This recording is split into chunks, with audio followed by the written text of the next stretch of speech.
Welcome, everyone, to another Conversation in the Void. As always, I'm your host, Graveyard, joined by my off-screen producer, Salem. He's in the chat. Make sure to say hi to him. He loves to hear from each and every one of you. Now, before we bring our guest on, I have an announcement for October. As some of you know, we do another podcast called the Mostly Pod Out Night Mostly. Next month, we will be doing this show twice a week live, and on top of that, doing twice as many podcasts as well. So make sure to follow us in all the descriptions below.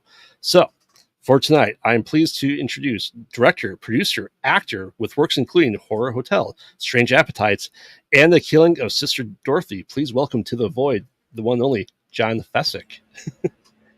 Hey, hello, Al. Hello. How are you? Good. How about you? Good. Yeah. Good to see you, Graveyard. Hello, Salem. You're looking good tonight, too?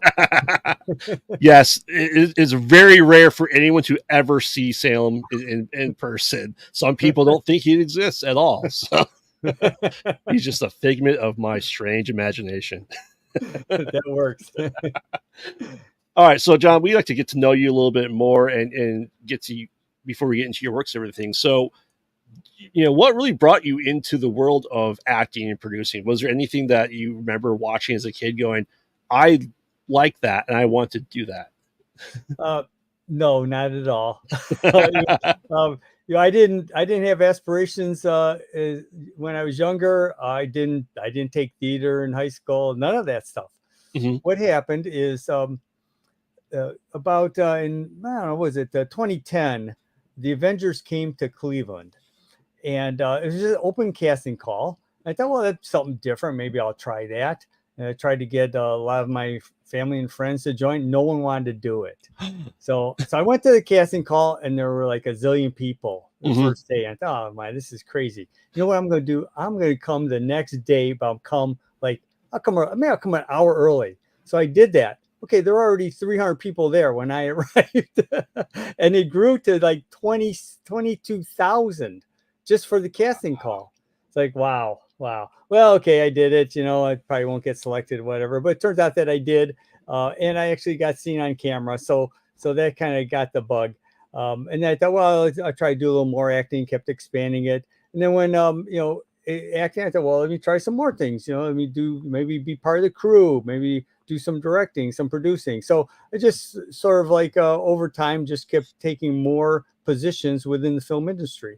And one that really started to stand out was Horror Hotel, which I became the director for and directed many of the episodes, although there were other directors too. And sometimes, the host, Lamia, Queen of the Dark, didn't really even need a director. I mean, she was that good. So, but that's a lot of fun. And we did a number of crazy things. Yeah. I mean, that's awesome. I remember I worked in Chicago while they were filming the Christopher Nolan trilogy in Chicago. Yeah. So I remember getting there like 6 a.m. or literally 5 a.m. and just seeing all the streets blocked off and ready to go. And we just thought that was absolutely amazing. I didn't think about doing anything with it. I really should have. Just kind of like when Public Enemies was being filmed with Johnny Depp. Takes place that took place in Crown Point, Indiana. I was working in Crown Point, Indiana at that time. And they're like, we need people that look rugged. I'm like, well, I have a beard. I'm bald. I have tattoos. I should do this. And they're like, oh, no visible tattoos. I'm like, damn. Yeah. There's all these like hidden rules that you don't know about until you get into the film business. Mm-hmm. Yeah. Like, don't wear red, no logos, all that stuff. Yeah. The only time I ever wear logos is from when it's our own stuff. Like I'm somewhat of an actor. I do independent horror movies with a group called Horror Dads, and I've been getting more into in front of the camera work, which obviously is what I do here. But it's just been a blast for me getting back into it because I did theater and drama in high school. Good for you. Yeah. It's I wish I had started like much sooner. And even after the Avengers, I kind of thought, well, okay, well, that was cool. I didn't really jump right into it. But then I found out like a year and a half later that many of the people that I worked with, extras and small time actors, they just went forward and they did a ton of things sort of without me knowing. And I thought, wow, I got to play catch up. So, do you consider yourself a horror fan, having directed and been in like horror hotel? Oh yeah, yeah, yeah. But I mean, I'm a fan of like many genres, not just horror. So like currently I do things with documentaries, Hmm. and some of those are kind of nasty, like the Killing Sister Dorothy that you mentioned. That's a true story.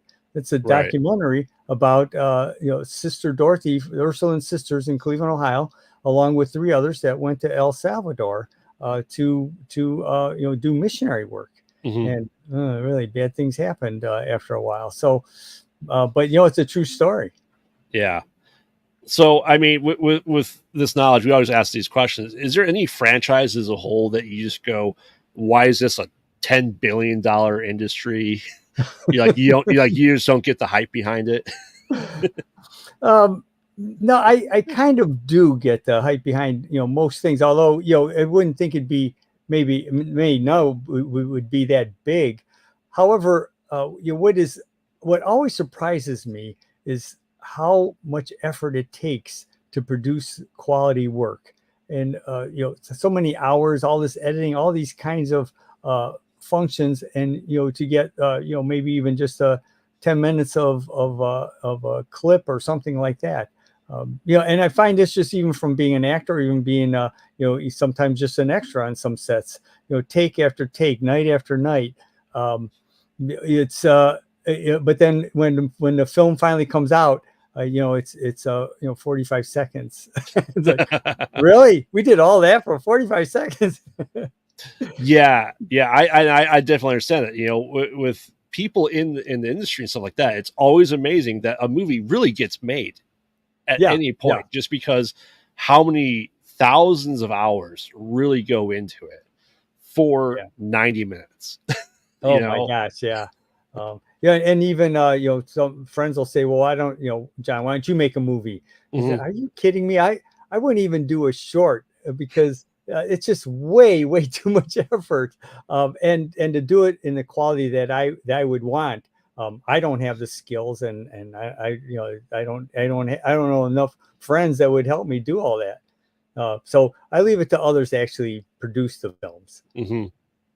Yeah, I mean, it's when I'm starting to write shorts and feature films as well, so along with my co-host Salem, and we're working on stuff he's talked about. He's like, my budget for stuff he wants to write is tremendously more than what we currently have access to.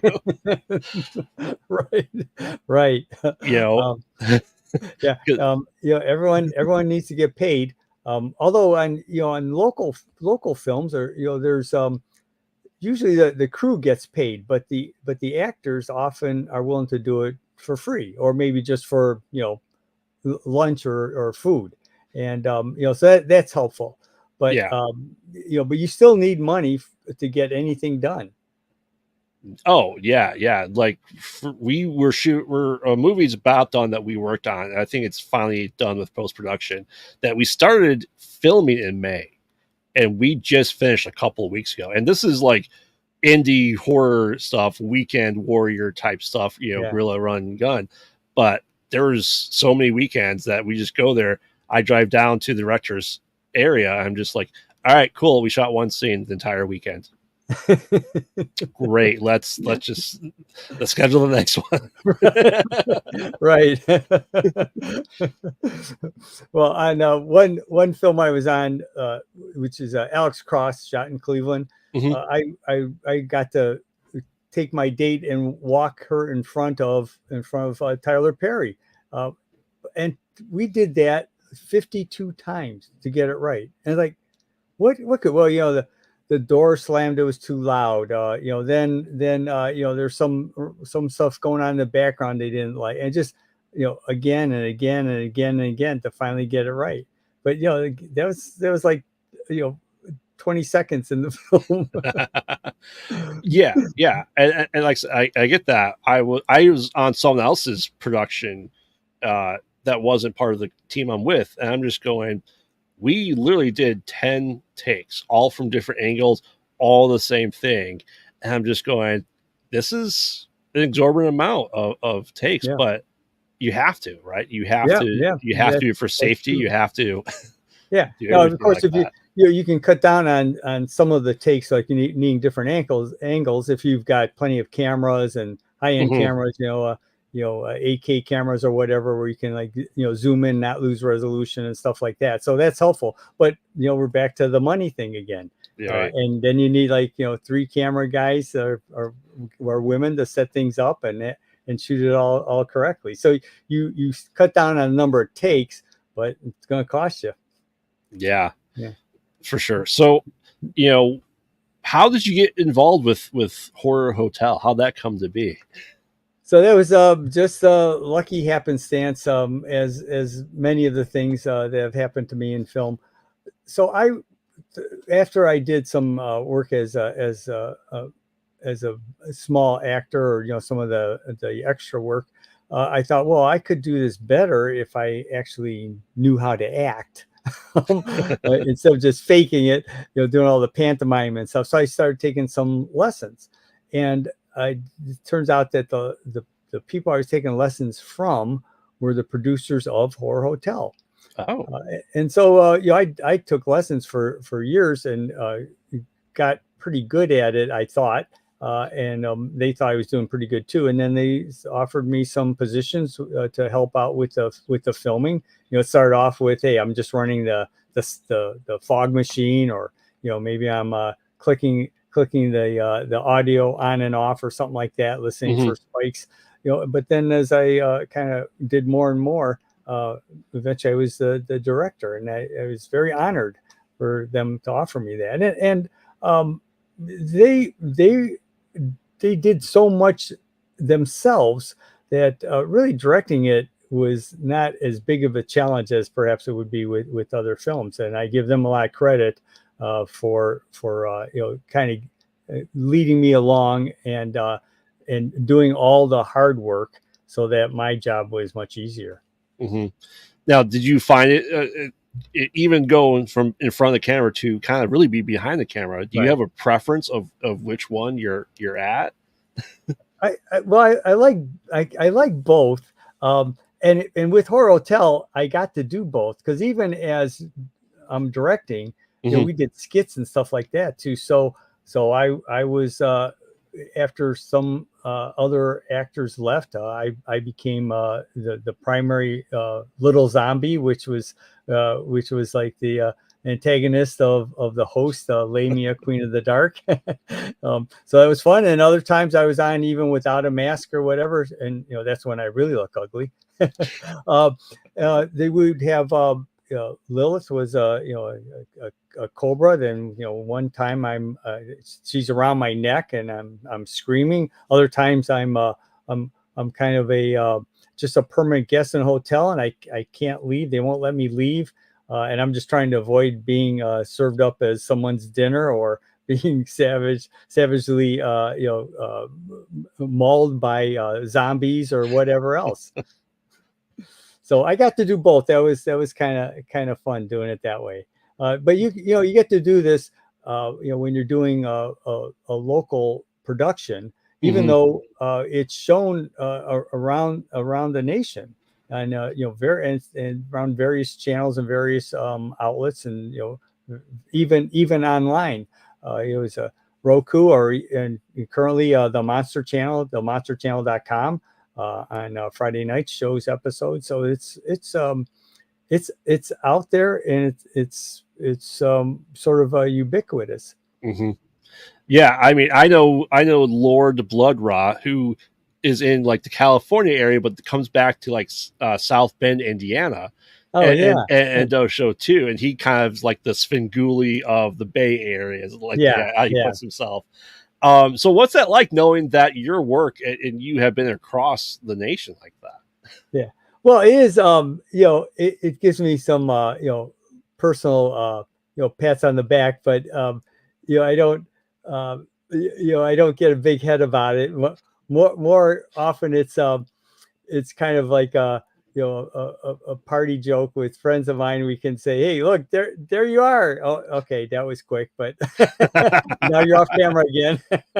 But we at least got to go out and laugh at whatever I was performing as, and have a few more beers. There you go. I mean, it really sounds like that everyone kind of wore multiple hats then on Oh Horror yeah. Hotel. Yeah, no, that's a very true, Graveyard. And we had to, because you can't, again, it's back to the money thing. But if you have competent, a small competent crew, Mm-hmm. they can do a lot of things. And like I said, the producers and the hosts would set up everything ahead of time too. So we would just walk in, and sometimes we would record 4 or even 5 episodes, if everything was going smoothly, all in one long session. It was a very long day, but it's we're not, even though it's essentially a 2-hour show with commercials, Mm-hmm. we're not doing 2 hours. We're hosting horror films that are already produced. So we're doing intro and outros and commercial breaks and that kind of thing. So it's not we're not doing 2 hours of production. Mm-hmm. We're working around the production that's already in existence. Right. So I have to ask, doing a show like that, it makes me wonder, like, obviously someone has to watch the movie to insert Yeah. gags and jokes into that. Did you ever sit in on those viewings of the movies? Yes, I did. Although I would say the large majority of it was done by the host, by Lamia, Mm-hmm. and she would pick the films, and then she would do the writing of her introductions and highlighting the actors that were on those films, and even and then her and the executive producer would figure out what skits we ought to perform and how to fit those into whatever film we were watching. Sometimes they were more generic, but Mm-hmm. other times we would try to customize them to the exact film that we were showing. And then we also did Halloween specials each year, and then holiday specials and such like that. So that added more fun to it. And then we would have perhaps different costumes. So the host would have her standard outfits, but Mm-hmm. she would spruce it up with depending on the holiday or even depending on other events. Yeah, I mean, it sounds amazing. I would always love to do something like that, just because I love, especially classic horror movies, right? I love the old black and white stuff. Yeah. And it's why I do the podcast that I do. It's just a chance to go back and watch all these older movies that I may have missed from my childhood and Yeah. before I was born. Right. And horror is a big genre. Mm-hmm. So you talk about Strange Appetites. So Strange Appetites is one of the films that I helped out with and was acting in. But it is a it is a film that has to be done within 48 hours. So it's this kind of the standard film competition that's Mm-hmm. done across many cities, and so you get just a very limited amount of time to write it, film it, produce it, and then get it edited and back to the to the host. But in that, in the Cleveland area, it's done twice a year, Mm-hmm. and the second time in the October timeframe is horror. So there's horror that is half of everything that's done in those competitions. Mm-hmm. And horror has so many like sub genres, zombie, slasher, all that kind of stuff. And then everything else has to fit into the other half. It's like, wow, horror is that huge? Yes, it is. Yeah, independent wise, yeah. I mean, there's obviously all genres are using it, but yeah, horror did it. Like we did beginning of August, a team and I, we did the 48-hour film festival project in Detroit, Okay. and so we did that. And we got fantasy or dance movie, and we're just going, we're horror people. What are we doing here? Right, right, yeah, and that adds to the fun of it too. You get the random selection of Mhm, what you're supposed to do, and then then you have to work in maybe a particular line or a particular prop or something like mhm. that. Work that into the storyline. So that is kind of fun, and talk about I don't want to make my own 20-minute film, but a 48-hour film, that's great. You can think about how you could have done it better and all that, but you got 40 hours and it's done. Yeah. One weekend, Mhm. and it's over. Yeah, yeah. It was the guys picking it up. As soon as they picked up the genre, they immediately got on the phone with me. I started writing it. They started writing it on their drive back because I'm 4 hours away from them. And I'm like, all right, so I'll write, I will edit, I will do sound effects and whatever we need to do. So that's kind of how we did it. So Oh, that's it fantastic. was Yeah. Yeah, and there are plenty of applicants who don't make the deadline, and like, well, mhm. that's too bad, but things happen. I mean, even when you're well disciplined, you can have some technical failure or something else, and that's sad, but those are the rules, so that's kind of the way it goes. But Yeah. yeah, I did a number of horror films and non-horror films for the 48-hour competitions, and that kind of helped boost up some of my IMDb numbers. Yeah. Have you've written for some of these too, correct? Yes, I did write a couple, although and that was interesting, and I'm glad I did it. But I don't think that's my forte. You Sometimes, and I almost always have kind of good contributing ideas, but the base foundation of and structure that was written by someone else, I rely on that, and I kind of Mhm. just maybe help them tweak it a little bit.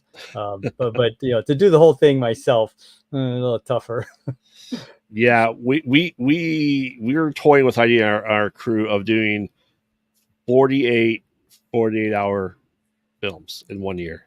Oh yeah, yeah, Just to Who- do like just all different genres, probably horror for the most part, but yeah. just to have different teams set up to do that cuz really I haven't seen one team do something like that. So, Yeah, no, that's very good, very good.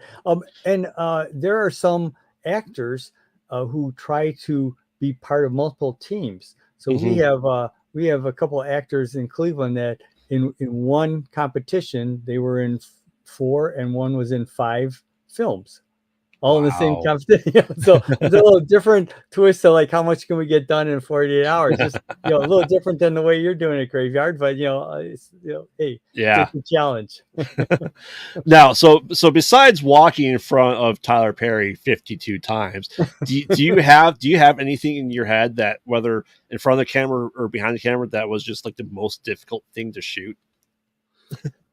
Um, some of it, I wouldn't say difficult to shoot. I think the harder part is on the editing side, Hmm.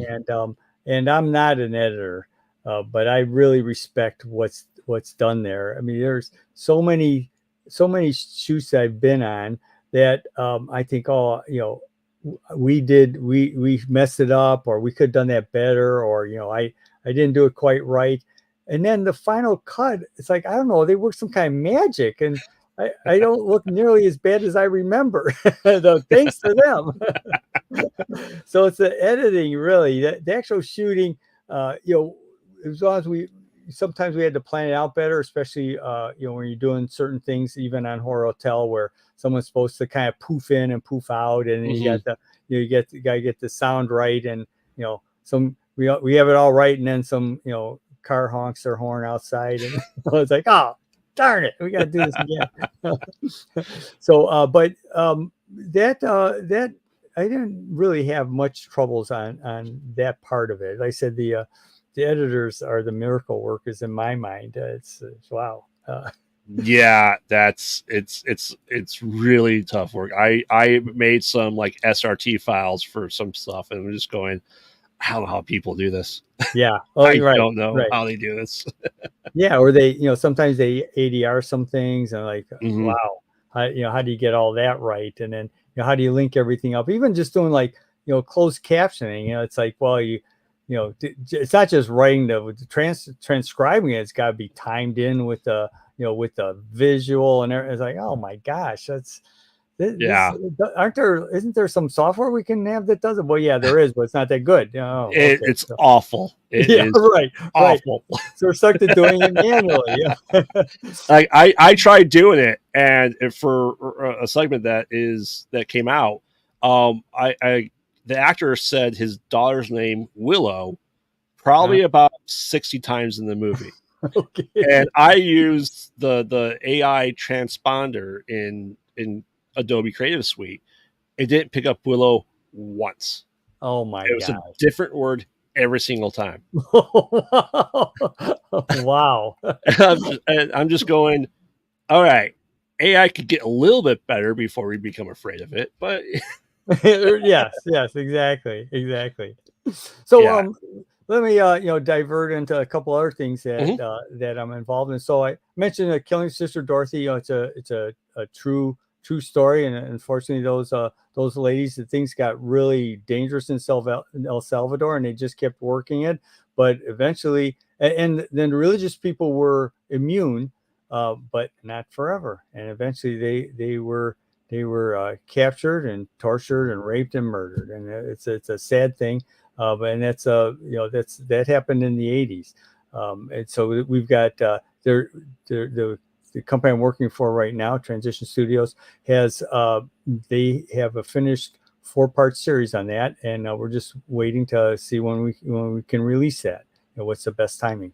The other things that we do is look on crime, or even just true documentary of things that have happened. So we did a follow-up to Murder in the Park. I mean, we did Murder in the Park was our first one. I'm sorry, I said the wrong thing. The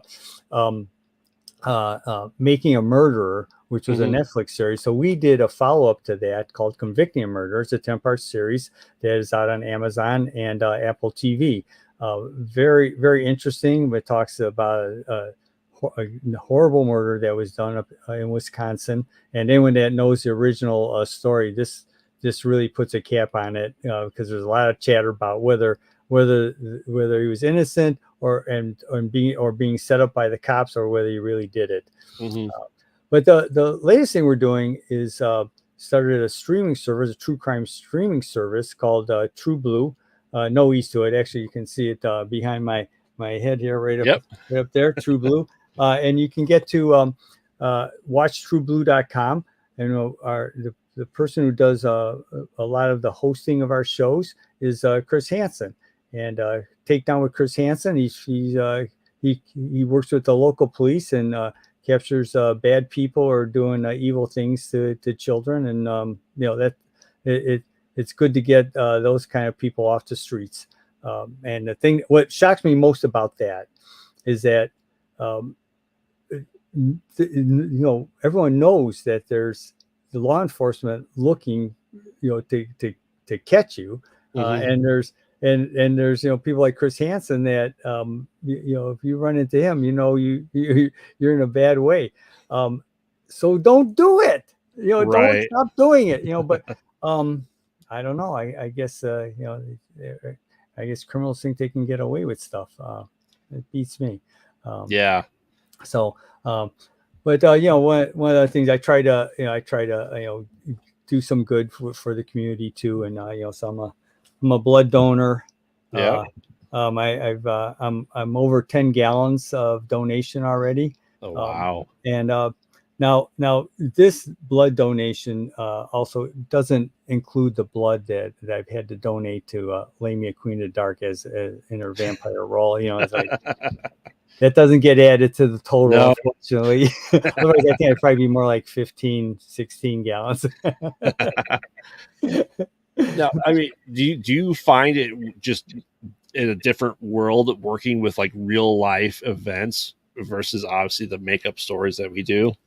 Yeah. No, for sure. The True Blue, and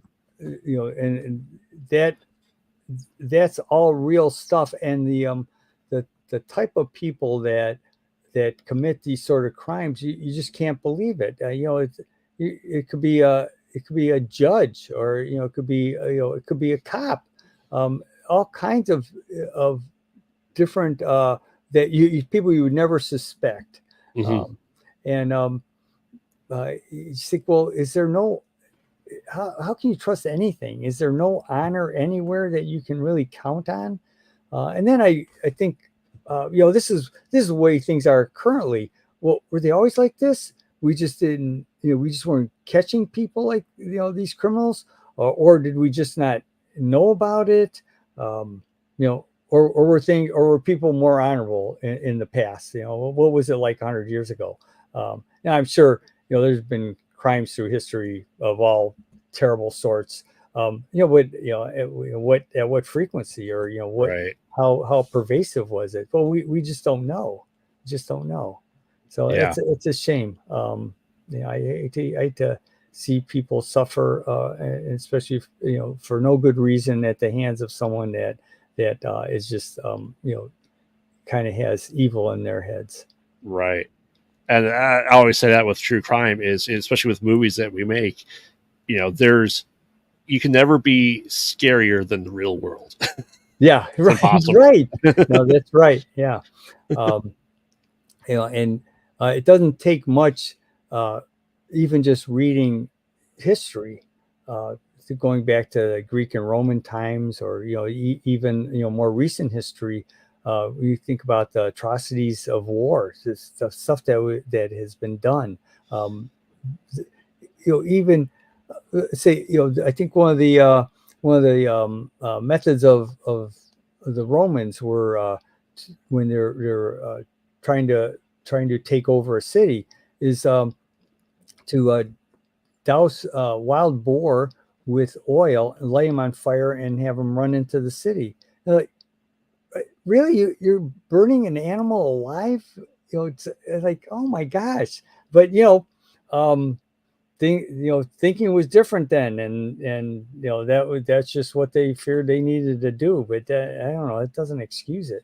And I don't know. There's then you hear about war prisoners being tortured and the kinds of things that are done to, like, oh my gosh.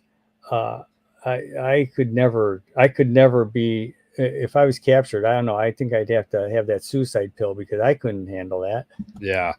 It's amazing. With my wife, she's like, I don't want to watch horror movies before I go to bed. I'll have bad dreams. What she do in the morning? She listens to true crime podcasts. There you go. Right. I'm like, right. I can't listen to that. I will watch every horror movie in the world before I really dive into the true crime. Yeah, because it's fantasy. It's not the real thing. It's just, there's too much evil in the world, unfortunately. Yeah. All right, John. So we're about here at the end of the show. Do you have anything else you want to promote before we start going to these sign-off questions? Not in particular. Just I got into the areas that I wanted to talk about. The True Blue, the TrueBlue.com stuff, because that with so many streaming services, and some of them are really finding it hard to get content, or even going out of business. True crime is it seems to always be of interest, and then especially with some of the things that have happened in the world, the killing of George Floyd and others. Many true crime shows were taken off the air. Cops kind of disappeared. All kinds of things happened. Now things are starting to come back now, but real world events affects the film industry. We're somewhat of a product of what we're experiencing currently, and what our knowledge of the past is. So it all plays into it. Yeah, for sure. Like I said, I'm working on a show where it's going to be going to local legends of small town USA. Oh, wow. That's nice. I like that. To get into the supernatural paranormal of just every town has a story. Every town has a house, and we want to showcase those stories. Oh, that's cool. That is cool. Yeah. Wow. So I'm excited for her. Hopefully we're having everything in pre-production. We're getting ready to shoot the pilot. Hopefully we can talk to people and do that. Yeah. Yeah. Well, that sounds very interesting, Graveyard. I mean, good luck with that. Thank That's you. yeah, it's a cool aspect to look into. Yeah. So, all right, John, you ready for some really hard questions? Okay. I don't know the answer. Okay. What's your favorite scary movie? Oh, my favorite scary movie. I would have to say, the Hannibal Lecter series. Those are the ones that are, just not what you would expect, someone to do. Just very unusual and very evil. Yeah, for sure. Yeah. All right. Do you ever think CGI will overtake practical effects? Do you think practical will always be here and better? And I think CGI will take it over. And maybe it may take quite a while, but I think it will take it over. I mean, AI in particular is already advancing so much that we're having trouble figuring out what's real. Right. Yeah. I saw a list of just a set of 10 pictures, and you're supposed to pick out which ones are AI and which ones were not. And I did very poorly at it. So, and it just keeps getting, well, better or worse, depending on how you think of it. So, interesting how we could be approaching, these fantasy movies that we had, Terminator or whatever, where AI starts to get too smart. And are we are we prepared to control it? Especially if you just say, okay, AI, we're going to give you the ability to improve yourself. And then at the speed of computing, it improves itself like immensely in like 4 seconds. Like, uh-oh. Yeah, it's when AI starts creating its own AI. That's Yep. when we really need to be worried. Yeah. So I do think back to your original question, Graveyard. I think CGI will get there too. And even I'm even amazed at where it is even in more recent movies. And some of them are a little bit older, and I'm impressed with the CGI that's done. So yeah. All right. So John, if you could work in any IP or franchise, what would it be? Oh. I'm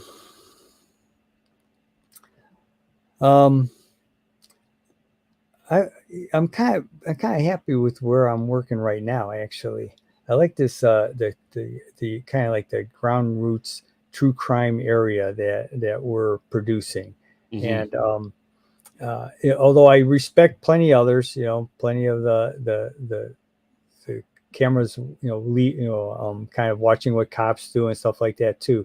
I like what we're doing, so I'm kind of okay to stick where I'm at. I don't have aspirations to be the head of Disney or Hulu or something like that. I don't think I have that in me. Even though I do have a big head, but I'm maybe not big enough. So would you want to be in a Hannibal Lecter movie?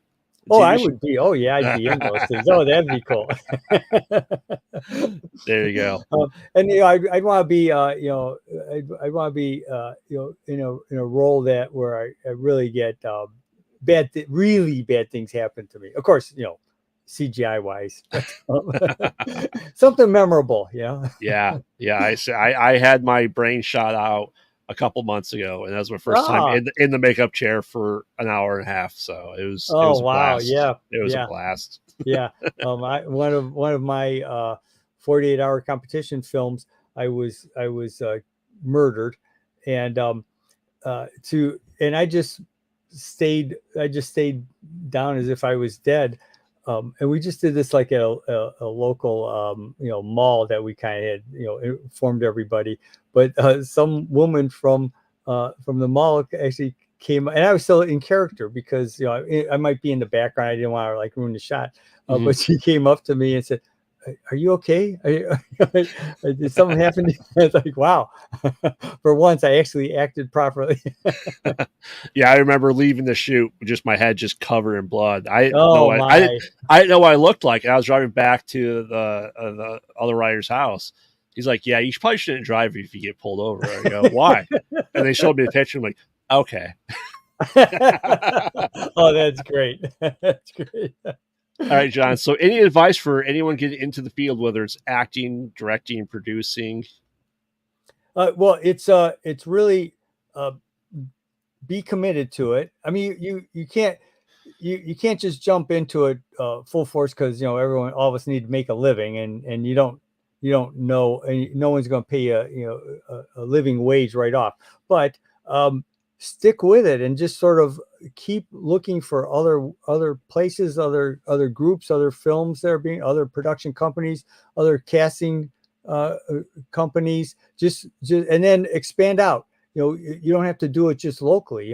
Start looking at other big cities around you. So if you really want to do it, you have to be very resourceful and find every way that you can to get yourself where you want to be. Whether it's actor, director, producer, whatever. Now that's that is, and don't be discouraged, because most of the time you're going to be turned down. I mean, most of the time you're not going to get you can't, you don't even get to submit your acting expertise to every role. You have to kind of beg or submit so that you can get an audition. Then when you get an audition, you're one of 30, and you may not get that role. So there's a lot of steps, and there's plenty of places along where you're getting rejected. So you can't take it to heart. You just have to, hey, this is most of them are getting rejected. Just keep going. Love it. Love it. All right, you ready for your random horror trivia card? Sure. All right, John. What are the 3 simple rules for taking care of a mogwai that must never be broken in the movie Gremlins? Oh my God. I'm sorry, I really have no idea on that one. All right. I failed. I failed It's again. Yeah. all good, John. It's no bright lights, don't get them wet, and don't feed them after midnight, Oh, or they turn interesting. evil. Yeah. Sounds like some of the rules I should be following. No eating after midnight. I do that all the time. That's when I eat all the bad food. In the morning I wake up and I do, okay, doing it healthy. I'm doing all my antioxidants. Having some garlic, some onions, some lycopene from tomatoes. And then as the day goes on, okay, now I can just eat regular food. And then at night, I eat all the bad stuff that I was trying to avoid. So I don't know. Maybe on balance, I'm okay. All right, John, where can people follow you and find you and learn all about your upcoming work? Well, really, I'm mostly on Facebook, and you might be able to find some things there. Then you can see some of what I've done on IMDb.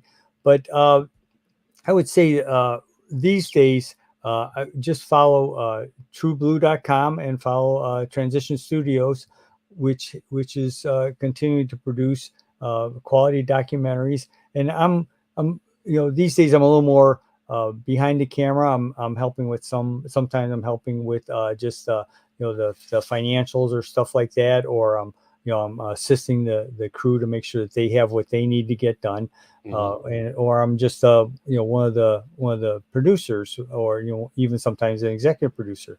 So that's more of the documentary side of things. There's not so much acting in a documentary anymore. It used to be they do reenactments, but that's kind of fallen out of favor. So I try to, like I was saying, I just try to keep involved, find different ways where I can be useful. Awesome. Thank you very much, John, for coming on.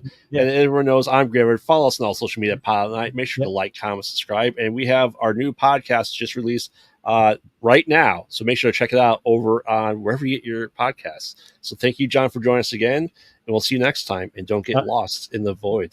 Good night. Thanks so much, Graveyard. And you too, Salem. At least I answered all your questions. Yes. All right. Good night.